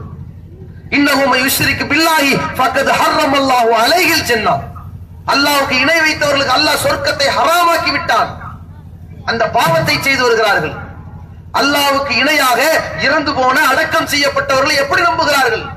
இங்கே அவுலியா அடங்கி இருக்கிறார். நாம் தமிழ்ல கேட்டாலும் அவருக்கு விளங்கும், உருதுல கேட்டாலும் விளங்கும், மனசார கேட்டாலும் விளங்கும், முணுமுணுத்தாலும் விளங்கும், சத்தம் போட்டு கேட்டாலும் விளங்கும், எந்த ஊர்ல இருந்து கேட்டாலும் விளங்கும். என்றால் இப்படிப்பட்ட ஆற்றல் மிக்கவன் அல்லாஹ் மட்டும்தான். அதானுங்க அந்த கொள்கையை நிர்மூலமாக்குகிற தர்கா வழிபாடை, சமாதி வழிபாடை செய்கின்ற சமுதாயம் ஒரு கணம் யோசித்து பார்த்ததா? அவர்கள் கேட்பதில் நியாயம் இருக்கா இல்லையா? இப்போ காவி கலர்ல கொடியை வைத்து புண்ணியம் என்று ஒன்றை வைத்தால் அதை தவறு என்று நீங்கள் சொன்னால் அவன் திருப்பி உங்கள்கிட்ட கேட்பான். நீங்க வீட்டுக்கு மேல பச்சை கலர்ல ஒரு கொடியை வச்சு புண்ணியம்னு சொன்னா அது எப்படிங்க நியாயமாகும்? அப்ப நீங்க தனித்தன்மை மிக்க ஆளா இருந்தா என்ன சொல்லணும்? கலருக்கு மகிமை கிடையாதுங்க. காவியா இருந்தாலும் தப்பு, பச்சையா இருந்தாலும் தப்பு. ஏன்? எந்த நிறத்தால் எந்த புண்ணிய பாவம் அளவு வராது. இது தெளிவா புரிஞ்சுக்குங்க. நிறத்தை கொண்டு ஒருவனுடைய பாவ புண்ணியம் கணக்கிடப்படாது என்று சொன்னீர்களானால் அது நேர்மை. அதெல்லாம் கிடையாது. எங்களுக்கு பச்சை என்று சொன்னால் இது சந்தர்ப்பவாதம். நாம் இன்றைக்கு தௌஹீத் ஜமாத் எதை பேசுகிறது? ஒரு பக்கம் காவி கொடி ஆதரிச்சோம்னு சொன்னா அதுவும் தப்பு. இல்ல பச்சைதான் புண்ணியம்னா இதுவும் தப்பு. ரெண்டையும் விட்டு விலகி ரெண்டு நிறங்களுக்கு முக்கியத்துவம் இல்லை என்றால் அதான் நடுநிலை, அதான் நேர்மை. அவங்க என்ன பண்ணுவாங்க? அவர்கள் எதையாவது மந்திரித்து ஒரு சிகப்பு கலர்ல ஒரு கயிறு கட்டுறாங்க. அத தவறுங்கிறீங்க. தவறுன்னு நாங்களும் சொல்லத்தான் செய்யறோம். படைத்தவனுடைய ஆற்றல் கயிறுக்கு வராது. ஆனால் நீங்க என்ன பண்றீங்க? கருப்பு கலர்ல கயிறு எடுத்து கட்டுறீங்க. தாயத், தாவீஸ் கட்டுறீங்க. என்ன நினைக்கிறீங்க? இத கட்டின உடனே நோய் நிவாரணம் ஆயிரும், காத்து கருப்பு அண்டாது, பேய் பிசாசு வராது. இருந்தாதானங்க வரும்? வராது இவனை சொல்லி. அப்போ இது தப்புன்னா இது சரியாயிடுமா? நாம் இரண்டு பக்கத்திலும் நாம் இந்த இடத்துல கலரை பார்க்க மாட்டோம். கருப்பா பச்சையா சிகப்பா என்று பார்க்க மாட்டோம். செய்யற செயலை பார். மன அல்லக்க தமீமத்தன் பக்கத்து அஷ்ரக்க. யார் தாயத்தை தொங்க விடுகிறானோ அவன் அல்லாஹ்வுக்கு துரோகம் செய்து விட்டான், இணை வைத்து விட்டான். முடிஞ்சு போச்சு. அவன் அப்துல் காதர் பேர் வச்சிருந்தாலும் சரி, யாரா இருந்தாலும் சரி, இஸ்லாமிய நம்பிக்கை பிரகாரம் அவன் படைத்த இறைவனுக்கு துரோகம் செய்து விட்டான். அவ்வளவுதான். இதான் தனித்தன்மை. இன்றைக்கு இதே நம்பிக்கை மக்கள்கிட்ட இருக்கிறதா? இந்த தனித்தன்மை கடவுள் கொள்கையில மட்டும் கிடையாதுங்க. இப்ப ஒரு ஆள் என்ன பண்றாரு? அல்லாஹ்வுக்காக வேண்டி ஹஜ் பெருநாள் நேரத்துல ஆட்டை அறுத்து பலியிடுகிறார். அல்லாஹ்வின் திருப்தியை நாடி அந்த இறைச்சியை ஏழைகளுக்கு கொடுக்கிறார், தானும் சாப்பிடுகிறார். இதே மாதிரி ஒரு கோயிலுக்கு போய் இந்த நேர்ச்சியை நிறைவேற்றுகிறார். இது தவறு, இது பாவம் என்று சொல்கிறீர்கள். ஒரு ஆள் என்ன பண்றாரு? நாகூர் தர்கால போய் இதை செய்யறாருன்னா இது எப்படி புண்ணியமாகும்? லஅனல்லாஹு மன் தபஹ லி கைரில்லாஹ். அல்லாஹ்வை விடுத்து மற்ற யாருக்காக அறுத்தாலும் அவர்களை அல்லாஹ் சபிப்பான். முடிஞ்சு போச்சு. யாருக்கு அறுத்தாலும் சரி. அப்புறம் நாகூர் ஏர்வாடின் கலர் பூசுறீங்க. யாரா இருந்தாலும் சரி, தவறுதான் என்றால் நீங்கள் தனித்தன்மை மிக்கவர்கள். அந்த தனித்தன்மை செயலை இந்த ஜமாத் செய்து கொண்டிருக்கிறது. எல்லாத்திலும் இதே தனித்தன்மை இருந்துச்சுன்னா அதுதான் அல்லாஹ்வுக்கு மிக பிடித்தமானது. அப்படிப்பட்ட நடுநிலையாளர்கள், நேர்மையாளர்கள், நியாயவான்களை தான் அல்லாஹ் நேசிப்பான். இன்னல்லாஹ யுஹிப்புல் முக்ஸிதீன். இந்த நீதிமான்களை தான் அல்லாஹ் நேசிக்கிறான். எப்படிப்பட்ட நீதி இருக்க வேண்டும்? யார் செய்தாலும் சரி தவறு. இன்றைக்கு சமுதாயத்தில் வட்டி வாங்க கூடாது என்பார்கள். பள்ளிவாசல் முத்தவள்ளி வட்டி வாங்கிட்டு இருப்பாரு, வட்டிக்கு கடன் கொடுத்துக்கிட்டு இருப்பாரு. அப்ப என்ன பண்ணுவாங்க? 2-3 மாசம் அந்த பத்தி பேசவே மாட்டாங்க. அந்த ஊர்ல வட்டியை பத்தி பேசுறது தடை இனிமேல். ஏன்? எங்க ஊருக்கார் வட்டி வாங்கினார்ல, என்ன பண்றது? கொஞ்ச காலத்துக்கு இருப்போம். அவரா திருந்தி வந்த பிறகு வட்டிக்கு எதிராக சூடு உரைப்போம். இது நேர்மையா? இது நியாயமா? இது அயோக்கியத்தனம் இல்லையா? இப்போ இந்த ஊர்ல ஒரு பெரிய ஒரு ஆன்மீக தலைவர் வைங்க. அவர் சாமியாரோ பெரிய அஜரத்தோ பெரிய பாதிரியாரோ ஏதோ ஒண்ணு, ஒரு பெரிய ஆன்மீக தலைவர் இருக்கார். ஊரெல்லாம் ஒழுக்கத்தை பேசுறார். அவர் ஒழுக்கம் கிட்ட காரியத்தை பேசினதுக்கு பிறகு மக்களே இனிமேல் நம்ம யாருமே என்ன செய்யக்கூடாது? விபச்சாரத்தை எதிர்த்து பேசக்கூடாது. ஏன்? நம்மாலே மாட்டி இருக்கிறார்ல, அதனால ஒரு 6 மாசத்துக்கு பேசாம இருப்போம். அப்படியே போ சரியா என்றால் அது அயோக்கியத்தனம். யார் செய்தாலும் சரி நியாயமான தண்டனை, நேர்மையான தண்டனை. எதற்காக? அடுத்தவன் செய்கிற பொழுது நாம் என்ன சொன்னோம்? வலா தக்ரபுசினா, விபச்சாரத்தின் அருகில் கூட நெருங்காதீர்கள். இந்த வசனத்திற்காகத்தானே மற்றவர் செய்கிற பொழுது நடவடிக்கை எடுத்தோம். அதே செயலை நிர்வாகி செய்கிற பொழுது அதே நடவடிக்கை பாயணும். இங்கே மட்டும் நிலை குலைந்தால் இது தனித்தன்மை அல்ல, இது நயவஞ்சகத்தனம். இதை இந்த ஜமாத் கடைபிடிக்கும். யாராக இருந்தாலும் சரி. தனித்தன்மை என்பது அனைத்து அம்சங்களில் இருக்கணும். இப்ப வணக்க வழிபாடுகள்ல பாருங்க, நம்ம சமுதாயத்தில் என்னன்னா ஒரு பக்கம் என்னன்னா தொழவே வேணான்னு ஒரு கூட்டம் ஓடிக்கிட்டு இருக்குது. தொழுகவே வேணாண்டு, தொழுக வேண்டாம், நோன்பு நோக்க வேண்டாம், சக்காத்து கொடுக்க வேண்டாம், ஹஜ்ஜி செய்ய வேண்டாம், நாம் படைத்தவனை உள்ளத்தால் அறிந்து விட்டேன்னு இப்படி ஒரு கூட்டம் ஓடுது. தர்கா கோஷ்டி. தொழ மாட்டான். ஏன் தொழ மாட்ட? நான் உள்ளத்துல தொழுதுகிட்டு இருக்கிறேன். நம்ம எல்லாரும் பள்ளிக்கு போய் தொழுவோம். அவன் என்ன பண்ணுவான்? நான் என் உள்ளத்துல காபத்துல்லாவுல தொழுதுகிட்டு இருக்கிறேன். தெரியுமா உனக்கு? தில்கி நமாசும்பா, உள்ளத்தில் தொழுகை. நாமளே ஆடி போயிடுவோம். எங்க அப்பா இப்படி ஒரு தொழுகை போல இருக்கு. நாமெல்லாம் நோன்பு வைப்போம், அவன் நோன்பு வைக்க மாட்டான். அவன் என்ன சொல்லுவான் தெரியுமா? நோன்பு வைக்கிற, ஐயோ பாவம், எனக்கு ஒரு நாள் சோறு போடு, ஒரு வருஷம் நோன்பு வச்ச கூலிய அல்லாஹ் உனக்கு தருவான்பா. ஏன்? கடவுள் எண்ணில் இருக்கிறான், படைச்சவன் ஏன்ட்டு அல்லாஹ் இருக்கிறான், அவன் நோன்பு வச்சா என்ன ஆகுறதுங்கிற என்று பேசுறாங்க. இப்படி லூஸ் ஆயிட்டான். வணக்க வழிபாடுகள் அறவே செய்யக்கூடாது. எப்படி போயிட்டான்? மூசா அலைஹிஸ்ஸலாம் அவர்கள் அல்லாஹ்வை பார்க்க ஆசைப்பட்டார், முடியல. நீ பார்க்க ஆசைப்பட்டால் என்னை பார், முடிச்சு அல்லாஹ்வை பார்த்தான். இப்படி போயிட்டான். இஸ்லாம் இப்படி ஒரு இடத்திற்கு வழிவகை செய்யாது. இன்னொருத்தன் என்னன்னு கேட்டா, வணக்க வழிபாடுங்கிற பேர்ல இஸ்லாத்தை இல்லாதையெல்லாம் சேர்த்துக்கிட்டான். ஒருத்தன் இருக்கிறதையெல்லாம் அழிச்சுட்டான், இன்னொருத்தன் இல்லாதையெல்லாம் சேர்த்துக்கிட்டான். ஃபர்ல் தொழுக, சுன்னத்து தொழுக சரி இருக்கு, நஃபில் தொழுக அதுவும் இருக்கு, இஸ்ராக்கு தொழுக இது என்னங்க புதுசா இருக்கு, இருக்கு, அவ்வளவுதான் சேர்த்துக்கிட்டாங்க. அவ்வாபின் தொழுக அதையும் சேர்த்துக்கிட்டாங்க. வேற தஸ்பீஹ் தொழுக அதையும் சேர்த்துட்டாங்க. அதுக்கப்புறம் இப்படியே சேர்ந்து சேர்ந்து சேர்ந்து எவ்வளவு பெரிய அளவுல மார்க்கத்தை கடினமாக்கி விட்டார்கள் என்றால் ரொம்ப ஜாஸ்தியா போயாச்சு. குர்ஆனில் இல்லாத எல்லாம் மார்க்கம் என்று இல்லாத வழிகாடுகளை எல்லாம் உள்ளே புகுத்தி மார்க்கம் என்ற அலங்காரத்தை பூசி சேர்த்து விட்டார்கள். எப்படி? ஒருத்தன் 20 வயசுல இஸ்லாத்துக்கு வரான்னு வைங்க, அவனை கூப்பிட்டு வச்சுங்க, வா நீ 15 வயசுலயே பருவம் அடைஞ்சிட்ட, 5 வருஷம் தொழுகல, அவன் இஸ்லாத்துக்கு எப்பதான் வந்திருக்கான், 5 வருஷம் நீ தொழுகல, சரி என்னங்க பண்றது? இப்ப நீ 20 வயசுல இருந்து 25 வயசு வரைக்கும் ஒவ்வொரு நாளும் 10 வக்து தொழுகணும். பஜ்ர 2 வாட்டி தொழுகணும், லுஹர் 2 வாட்டி, அஸ்ர் 2 வாட்டி தொழுகணும். தொழுதா 5 வருஷத்துடைய கணக்கு அடைச்சாச்சு. ஏங்கப்பா இப்படி அங்க நான் 65 வயசுல இஸ்லாத்துக்கு வரேன்னு ஓடி போயிடுவான். இப்படிதான் நபிகள் நாயகம் சஹாபாக்கள் வர வர உனக்கு 45 வயசு, நீ ஒரு 30 வருஷம் தொழுதுட்டோம் இப்படினாங்களா? இல்ல 30 வருஷம் 10 வக்தா தொழுதுனாங்களா? இப்படி எல்லாம் மார்க்கத்தை கடினமாக்கியவர்கள் இருக்கிறார்கள். இஸ்லாம் இந்த அளவிற்கு அறவே வணக்க வழிபாடு அழிக்கவும் சொல்லல, வணக்க வழிபாடு என்ற பெயரால் புதிய புதிய வழிகளை நுழைக்கவும் செய்யல. நடுநிலையோடு நிற்கும். படைத்தவன் சொன்னது மார்க்கம், அங்க நில்லு. ஃபர்லானது செய், செய்தால் உனக்கு நன்மை, செய்யாவிட்டால் பாவம் குற்றம். சுன்னத்தான் இருக்கிறது செய், செய்தால் நன்மை, செய்யாட்டி குற்றம் இல்லை. இப்படி ஃபர்ல் எது சுன்னத் எது என்று அளவை கொடுத்திருக்கிறது. நோன்பு எது அளவை கொடுத்திருக்கிறது. வணக்க வழிபாடுகள் எது அவனுக்கு இயலும் அளவை கொடுத்திருக்கிறது. இப்படி எல்லாம் வணக்க வழிபாட்டிலே மார்க்கம் சொல்லித் தருகிற அளவு. துறவரம் குடும்பவியல்ல வரும்பொழுது ஒருத்தர் சொன்னா, நான் எந்த கல்யாணம் பண்ண மாட்டேன், துறவரமா இருந்து கடவுளை அடைய போறேங்கிறான். ஒருத்தர் சொன்னா விபச்சாரத்துல போய் விழுகிறான். இஸ்லாம் நடுவில் இருக்கிறது, தனித்தன்மையோடு இருக்கிறது. நீ திருமணம் முடி, படைத்தவனை அறிய வேண்டும் என்றால், படைத்தவனை பற்றி உணர வேண்டும் என்றால், நேரான பாதையிலே நடக்க வேண்டும் என்றால் அவன் திருமணம் முடிக்காமல் இருந்தால் அது கிடைக்காது. திருமணம் முடிக்காமல் இருந்தால் உண்ணானவர் பாவியா தான் போவான். ஏன்?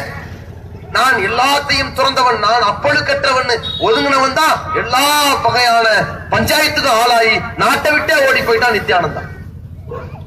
நடந்துச்சா இல்லையா? இப்படி உருவெடுத்தார்கள். எதை வைத்து? துறவரம்ங்கிறத வைத்து. அவன் அயோக்கிய பையன், அங்க நம்பாத. இன்னொரு பக்கம் என்ன செய்வான்? திருமண உறவுகளில் வரம்பு மீறி போய் விடுவான். கல்யாணமே வேணாம், என்ன செய்யலாம், எல்லா பெண்களோடு வாழலாம் என்ற சோசியல் வாழ்க்கை என்று போய் சமூக நீதி சமூக வழிகேட்டுல தீமையில போய் விழுந்துருவான். இஸ்லாம் நடுவில் இருக்கிறது. திருமணம் முடித்துக்கொள், அந்த மனைவிக்கு நீ செய்ய வேண்டிய உரிமைகளை நிறைவேற்று. அந்த கணவன் மனைவி உறவுகளை சொல்லித் தருகிறது. நபிமார்களும் திருமணம் முடித்திருக்கிறார்கள். அந்நிக்காஹு மின் சுன்னத்தி, திருமணம் எனது வழிமுறை என்றார்கள் ரசூல். இதனுடைய விளைவு என்ன நடந்தது? கல்யாணமே பண்ணிக்க மாட்டேன், துறவரத்தோடு இருக்கிறவன்னு சொன்னவன் அயோக்கியத்தனம் பண்ணான். நான் கல்யாணம் பண்ணாம எல்லா பெண்களோடு வாழ்வுவேன் என்று விபச்சாரம் பண்ணவனும் அயோக்கியத்தனம் பண்ணான். ஆனா நடுவுல நான் திருமணம் முடித்துக் கொள்வேன் என்பவன் நேர்மையாக இருக்கிறான். அப்படிப்பட்ட நேர்மையான தூதரின் வழியில் நடக்கிறான். நபிகள் நாயகம் திருமணம் முடித்தார்கள். நபிகள் நாயகம் ஸல்லல்லாஹு அலைஹி வஸல்லம் தன்னுடைய மனைவியை தவிர உலகத்திலே எந்த பெண்ணையும் தொட்டதில்லை என்கிற ஒரு கண்ணியமான தரத்தை அடைந்திருக்கிறார்களே. எதை கொண்டு? இந்த திருமணம் என்கிற தனித்துவமான குடும்பவியலை கொண்டு. இப்படி இஸ்லாத்தை பொறுத்த வரைக்கும் எல்லா கட்டங்களிலும் இந்த தனித்துவமையை போதித்துக் கொண்டே இருக்கும். ஒரு மனிதனை எவ்வளவு நேசிக்க வேண்டும் அதிலே இஸ்லாம் வரையறை சொல்கிறது. எந்த அளவிற்கு நேசிக்க வேண்டும் என்றால், இனவெறி இருக்கக்கூடாது. மந்தா இலல் அஸபியத்தி ஃபலைஸ மின்னா, யார் இனவெறியின் பக்கம் அழைக்கிறார்களோ அவர்கள் என்னை சேர்ந்தவர் கிடையாதுங்கறாங்க. உடனே சஹாபாக்கள் கேட்கிறாங்க, அல்லாஹ்வின் தூதரே, ஒருவன் தன் இனத்திற்காக போராடுகிறானே அது இனவெறி ஆகுமா? நபி ஸல்லல்லாஹு அலைஹி சொல்றாங்க, அது இனவெறி அல்ல.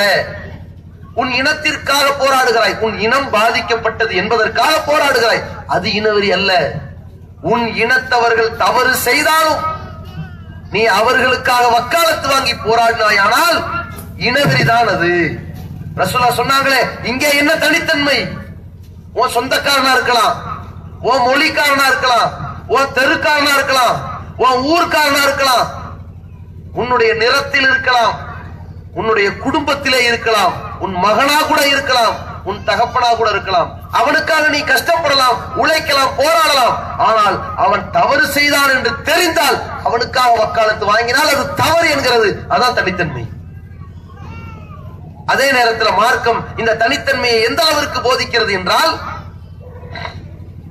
இந்த அடிப்படையில ஒரு குடும்பத்திலே உள்ளவன் தவறு செய்தாலும் அவனை எதிர்த்து நிற்க வேண்டும் என்று போதிப்பது போல, படைத்த இறைவனை பற்றிய நம்பிக்கை உனக்கு எப்படி இருக்க வேண்டும், அது இந்த உலகத்திலே எல்லோரிடமும் எப்படி இருக்கிறது, அதிலிருந்து இஸ்லாம் வேறுபட்டு இருக்கும்.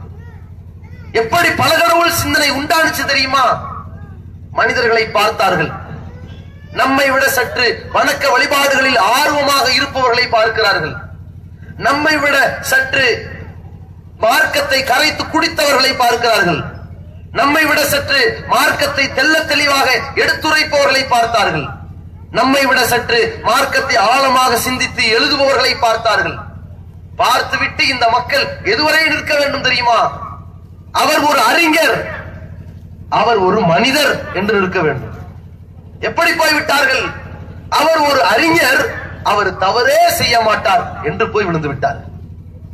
இஸ்லாத்தை பொறுத்த வரைக்கும் இங்கே தனித்தன்மையோடு நிற்கும். அவர் அறிஞர் தான், தவறு செய்திருக்கிற பொழுது அவர் ஒரு மனிதர் என்று காட்டும். நபிமார்களை பற்றி இறைவன் பேசுகிறான், நபிமார்களின் வரலாறுகளை சொல்லுகிறான். அந்த நபிமார்களின் வரலாறுகளிலே அவர்கள் இறைவனின் தூதர்கள் தான்.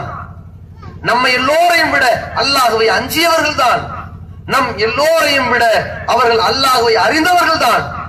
அதே நேரத்தில் அவர்கள் பாவத்தில் விதிவிலக்கு பெற்றவர்கள் அல்ல. இன்றைக்கு கிறிஸ்தவ சமுதாயம் ஒதுங்கி இருக்கிறது. என்ன சொல்வார்கள் தெரியுமா? நாங்கள் பழைய ஏற்பாடு புதிய ஏற்பாடு அனைத்தையும் புரட்டி பார்த்தோம், எல்லா தூதர்களும் தவறு செய்திருக்கிறார்கள். ஆதாமில் இருந்து மோசே வரைக்கும், ஏன் முகமது வரைக்கும் தவறு செய்திருக்கிறார்கள். தவறுக்கு அப்பாற்பட்ட ஒரு தூதர் ஈசா மட்டும்தான் என்பார்கள். எனவே அவர் கடவுள் என்பார்கள். ஒன்றை தெள்ள தெளிவாக புரிந்து கொள்ளுங்கள். இந்த இடத்திலே இஸ்லாம் தனித்தன்மையோடு பேசுகிறது. உலகத்திலே இருக்கின்ற அத்தனை மனிதனும் தவறு இழைப்பான், ஏற்றத்தால் இருக்கலாம். ஒவ்வொருத்தருடைய தவறுல அளவுகள் கொஞ்சம் கூட குறைய இருக்கலாம். எந்த ஒரு நேரத்தில் உன்னுடைய அறிவு அடகு வைக்கப்படக்கூடாது. ஒருவனுடைய தோற்றத்தை பார்த்து, ஒருவனுடைய பொருளாதாரத்தை பார்த்து, ஒருத்தருடைய அழகை பார்த்து, ஒருத்தருடைய அறிவை பார்த்து அவன் நல்லவன் என்கிற தீமைக்கு அப்பாற்பட்டவன் என்கிற நிலைக்கு நீங்கள் போய்விடக் கூடாது. இதை இஸ்லாம் அவ்வப்போது மக்களுக்கு சொல்லிக் கொண்டே இருக்கும். எந்த அளவிற்கு சஹாபாக்கள் நபிகள் பெருமகனாரின் தோழர்கள், அந்த தோழர்களிடத்துல நபிகளார் போதித்த சத்திய இஸ்லாம் என்ன? தோழர்களே, நான் உங்களுக்கு தூதராக வந்திருக்கிறேன். எனக்கு முன்னால் எத்தனையோ தூதர்கள் வந்திருக்கிறார்கள். அவர்கள் இந்த மார்க்கத்தை சொல்லி இருக்கிறார்கள், பிறகு அவர்கள் இறந்து விட்டார்கள். இதைத்தான் ரசூலுல்லாஹ் சொன்னாங்க. இப்படி சொன்னதான மக்களை வார்த்தெடுத்தாங்க. ஆனால் ஒரு கட்டத்துல ரசூலுல்லாஹ் மௌத்தான உடனேயே சஹாபாக்களுக்கு சந்தேகம் வந்தது. என்ன சந்தேகப்பட்டாங்க? ரசூலுல்லாஹ் மௌத்தாவாங்களா என்று நினைத்து விட்டார்கள். அதுல சிலர் என்ன நினைத்தார்கள்? இல்ல தூங்கிட்டு இருக்காங்க, எந்திரிச்சு வந்துருவாங்க. சிலர் நினைத்தார்கள் தூதர் என்றால் அவர் மரணிக்கவே மாட்டார் என்று நினைத்து விட்டார்கள். இந்த இடத்துல ஒரு சின்ன விதிவிலக்காக, ஆமா ஆமா ரசூலுல்லாஹ் மௌத்தாக மாட்டாங்க என்றால் நாம் தனித்தன்மை இழந்து விட்டோம் என்று பொருள், நாம் அநீதிக்கு துணை போய் விட்டோம் என்ற பொருள், படைத்தவனுடைய ஆற்றலில் தலையிட்டோம் என்ற பொருள். நபியாக இருந்தாலும் அவர் ஒரு மனிதர் என்பதிலிருந்து மாறுபடல. என்ன நடக்கிறது? அபூபக்கர் சித்தீக் ரலியல்லாஹு அன்ஹு வருகிறார்கள், நபிகள் பெருமகனாரை முத்தமிடுகிறார்கள். திபுத்த ஹய்யம் மையித்தா, நபியே நீங்கள் உயிரோடு இருக்கும் பொழுது எப்படி நறுமணம் கமிழ்ந்தீர்களோ இறந்த பிறகும் நறுமணம் கமிழ்ந்திருக்கிறீர்கள் என்று சொன்னாலே மக்களிடத்தில் ஒரு மெசேஜை வைத்து விட்டார், நபிகளார் மௌத்தா போயிட்டாங்கன்னு. ஒரு வசனத்தை எடுத்து சொன்னார், ஒமா முஹம்மதுன் இல்லா ரசூல், இந்த முகம்மது தூதரை என்று வேறில்லை. நீங்க என்ன கடவுள் நினைச்சிட்டீங்களா? தூதரை என்று வேறில்லை. கத் ஹலத் மின் கப்லிஹி ருசுல், இவருக்கு முன்னால் எத்தனையோ தூதர்கள் சென்றிருக்கிறார்கள். ஏன் அல்லாஹ் சொல்றான் இத? எல்லாரையும் தூதரா நீ நம்பினே இல்லையா? தனித்தன்மை, எப்படிப்பட்ட தனித்தன்மை, எப்படிப்பட்ட நேர்மையான வாசகம். மதீனா நகரத்திலே ஏகத்துவ கொள்கை ஏற்று வந்தீர்களே, என்ன சொல்லி வந்தீர்கள்? ஈசா அலைஹிஸ்ஸலாம் அவர்கள் இறக்கவில்லை, எனவே அவர் இறைவனின் மகன் என்ற நம்பிக்கையிலே இருந்தவரிடமிருந்து நீங்கள் வேறுபட்டவர்கள் தானே. அடே ஈசா நபி இறக்கலப்பா, ஒரு நாள் வரத்தான் போகிறார், அதற்காக ஒரு கடவுளா? அவர் கடவுள் கிடையாது என்று சொல்லித்தானே இஸ்லாத்துக்கு வந்தீர்கள். உசைர் அல்லாஹ்வுடைய மகன் இல்லை என்று சொல்லித்தானே இஸ்லாத்துக்கு வந்தீர்கள். அப்படி சொன்ன நீங்கள் அவர்களெல்லாம் நபிமார்கள் உயிரோடு இருக்கிறார்கள் என்று வழிபட்டுக் கொண்டிருக்கிறார்களே, அது தவறு என்று நம்பித்தானே இஸ்லாத்துக்கு வந்திருக்கிறீர்கள். அப்படிப்பட்ட நீங்கள் நபிகள் நாயகம் மரணிக்கும் பொழுதும் ஆமாம் நபியும் ஒரு மனிதர் தான், மரணித்து விட்டார் என்று ஏற்பதல்லவா நேர்மை. இவர் ஒட்டு மரணிக்க மாட்டார் என்றால் அது நேர்மையா? இதை அபூபக்கர் சித்தீக் உணர்த்துகிறார். இப்ராஹிம் நபி முன் சென்ற தூதர், அவர் வாழ்ந்தார், ஏற்றீர்கள். மௌத்தாயிட்டார், ஏத்துக்கிட்டீங்க. இஸ்மாயில் மௌத்தாயிட்டார், நம்புறீங்க. இசாக்கு மௌத்தாயிட்டார், நம்புறீங்க. ஐயூப்ல இருந்து, யூசுப்ல இருந்து, யூனுஸ்ல இருந்து, ஈசாவில இருந்து, ஈசாவை தவிர மூசாவில இருந்து எல்லா தூதர்களும் இறந்தார்கள் என்று ஏற்றுக்கொள்கிற நீங்கள் நபிகளார் இறந்தார்கள் என்றால் ஏன் யோசிக்கிறீர்கள்?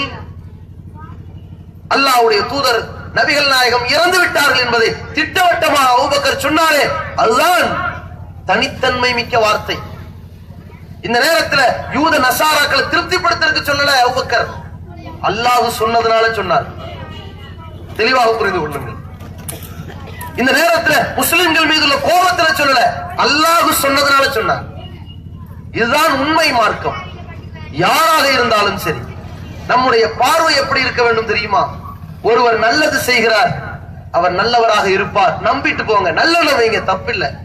ஒருவர் கெட்டது செய்து விட்டார், அவர் எப்படி செய்திருப்பார் என்று நீங்கள் கேட்காதீர்கள். மிக துல்லியமாக ஆதாரபூர்வமாக அவர் செய்திருக்கிறது உண்மைதான் என்று தெரிந்துவிட்டால், ஆமாம் அவர் ஒரு மனிதர் என்று. மற்றவர்கள் தவறு செய்தால் என்ன நீங்கள் கையாண்டீர்களோ அதையே கையாள வேண்டும். அதுதான் தனித்துவம். இன்றைக்கு இந்த ஜமாத்திலே அதனால்தான் பலகட்ட போராட்டத்தையும் இந்த ஜமாத் சந்தித்துக் கொண்டிருக்கிறது. என்ன பிரச்சனை? இந்த ஜமாத்திலே லட்சக்கணக்கான தொண்டர்கள் இணைந்து வருகிறார்கள். அல்லாஹ்வுடைய பேரருளால் லட்சக்கணக்கான தொண்டர்கள், உறுப்பினர்கள் இந்த ஜமாத்திலே பயணித்துக் கொண்டிருக்கிற பொழுது ஒரு உறுப்பினர் நிர்வாகி ஆகிறார். அந்த பகுதியிலே உள்ள கிளையிலே ஒரு பொறுப்பாளர் ஆகிறார். அவர் பொருளாதார மோசடி செய்கிறார். செய்து விட்டார் என்ற உடனேயே அவருக்கு மேலே இருக்கிற மாவட்ட நிர்வாகம், அவருக்கு மேலே இருக்கிற மாநில நிர்வாகம், இவர் தவறு இழைத்து விட்டார், மக்களுக்கு துரோகம் செய்து விட்டார், படைத்தவனுடைய வாக்கை மீறி விட்டார், எனவே இவர் தண்டிக்கப்பட வேண்டும். என்ன தண்டனை? கையவா வெட்ட முடியும்? இல்ல. கழுத்தவா இருக்க முடியும்? இல்ல. அவர்கிட்ட இருக்கிற பொறுப்பை மட்டும் வாங்கி நீ தகுதியற்ற ஆள்பா ஒதுங்கிக்கேன்றோம். அப்ப அந்த கிளையில் உள்ள அத்தனை பேருக்கும் தெரிகிறது சரியான நீதி வழங்கி இருக்கிறார்கள். எங்க பகுதியில கெட்டவர் யார் என்பதை மிகச்சரியான முறையில் துடை தெரிந்தார்கள். ஏன் தெரியுமா? இப்படித்தான் பல ஊர் ஜமாத் பள்ளிவாசல்ல சில பேரை நடவடிக்கை எடுக்க முடியாமல் நாங்கள் கதறிக் கொண்டிருக்கிறோம் என்பார்கள். அந்த ஊர்ல இந்த நடவடிக்கை எடுக்கப்பட்டால் நீதி நேர்மை என்பார்கள். ஒரு மாவட்ட நிர்வாகியின் மீது நடவடிக்கை எடுக்கப்பட்டால் மிகச்சரியான நீதி என்பார்கள். ஆனால் மாநில அளவிலே மிகப்பெரிய பிரபலமான ஒரு பேச்சாளர், மிகப்பெரிய அளவிலே பல வருடங்களாக பேசியவர், பல வருடங்களாக உழைத்தவர், அவர் தவறு செய்து விட்டார் என்று ஆதாரப்பூர்வமாக சொன்னாலும், ஆதாரப்பூர்வமாக இருந்தாலும் என் உள்ளம் ஏற்க மறுக்கிறது என்றால் இவன் என்ன நினைத்துக் கொண்டிருக்கிறான்? ஆமாம் நான் தவறு செய்து விட்டேன் என்று தவறு செய்தவனே ஒப்புக்கொண்ட பிறகு கூட சேச்சே அது தவறுன்னு அவர் தப்பா சொல்றாருங்கிறாங்க. திருமணம் ஆன ஒரு பெண்ணோடு என் மனைவி இல்லாத நேரத்தில் நான் தனித்திருந்திருக்கிறேன் என்று சொல்கிறார். அதெல்லாம் ஒரு தப்பாங்க என்று பேசுகிறான். யார்? தன்னுடைய கிளையிலே இந்த மாதிரி ஒரு தவறை செய்தவனை நடவடிக்கை எடுத்தவன் இதை பேசுகிறான் என்றால் இது தனித்துவமா? இது நீதி நேர்மை நியாயமா?